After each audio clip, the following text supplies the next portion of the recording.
Welcome to this high yield explainer. We're about to break down some of the most challenging and, let's be real, most tested concepts in psych nursing. Our goal is to get your clinical judgment absolutely razor sharp for the NGN. Okay, so here's our roadmap. First, we're going to peek inside the patient's inner world of feelings. Then we'll see how those feelings explode into outer behaviors. After that, we'll open up our nurse's toolbox to grab the best de-escalation tools, and we'll talk about those last resort options for when things get serious.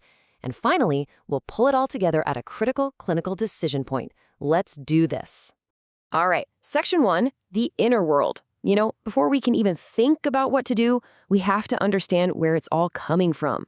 So let's grab our virtual whiteboard. We're going to sketch out the two core emotions you're going to see over and over: anger and grief.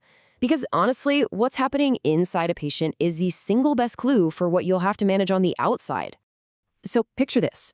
On our whiteboard, we draw a volcano. That's our metaphor for anger.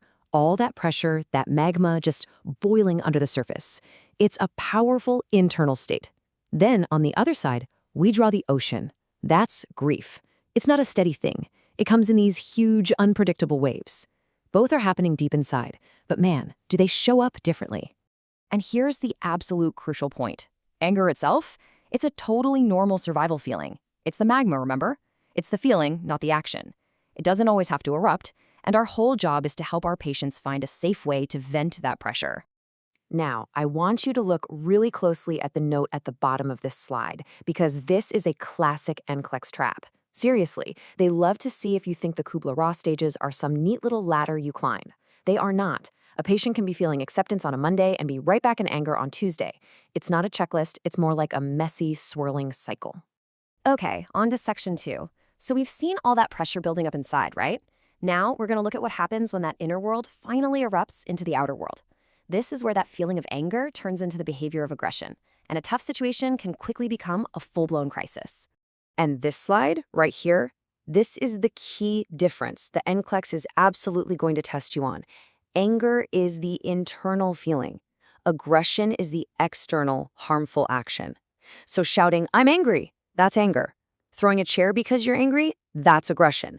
See the difference? The best way to visualize this cycle is to think of it like a recurring hurricane season. First, you get that tension building up. Everyone's walking on eggshells. Then, boom, the hurricane of violence hits. But here's the part that's so crucial to understand: the honeymoon phase that comes next. It's not just a simple, "I'm sorry." It's this powerful manipulation tactic that gives the victim false hope and creates so much confusion. That hope is a huge reason why it's so incredibly hard to break the cycle. So, with all this potential for a crisis, how do we step in safely? Well, that brings us to section 3, the nurse's toolbox. Think of this as your go-to kit for de-escalation. We are going to cover the first-line skills you are ethically and legally required to use before you even think about reaching for something more restrictive. I want you to think of these techniques like the release valve on a pressure cooker. When you see those early signs, you use a calm voice, you validate their feelings, but hold firm boundaries. You're basically letting that steam out safely before the whole thing explodes. Let's step into the lab for a second. The statements on the left, they're huge mistakes. They're judgmental, they blame the victim, they can actually re-traumatize someone. But the gold standard phrases on the right, they offer safety, they offer support, they offer your presence, they empower the client without adding any more pressure. Now for section 4. Look, sometimes despite everything we try with those amazing tools, de-escalation just doesn't work. This section is about the last resort, safety and pharmacology. These are the big guns, the high-risk, high-alert interventions we only, and I mean only, use when there's an immediate threat of harm. This is where your clinical judgment gets put to the ultimate test. I need you to burn this ladder into your memory because it's not just a good idea, it's a legal and ethical hierarchy. You always start at the bottom with your words. Jumping straight to the top, to seclusion or restraints, is a massive safety error and a violation of that patient's rights. Unless, of course, all other steps have failed and the danger is right there, right now. This is a giant, flashing, non-negotiable red flag for your exams and for your career. Using restraints because a patient is being disruptive but isn't actually a danger to anyone, that's not just bad nursing, it's illegal. And it's incredibly traumatic for the patient. I love this analogy because it perfectly sums up the difference. De-escalation is that release valve we talked about. You use it to manage the pressure. Seclusion and restraints, Those are the emergency shutoff switches you pull only when the whole system is melting down and about to cause catastrophic damage.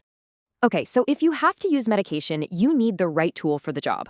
For that sudden, acute agitation, a benzodiazepine like lorazepam is your go-to for fast action. But if the aggression is being fueled by psychosis, an antipsychotic like haloperidol makes more sense.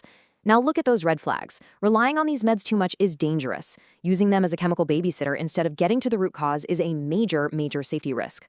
All right, it's time to put it all into practice. In our final section, we're at a clinical decision point. I'm going to throw a classic NGN-style scenario at you.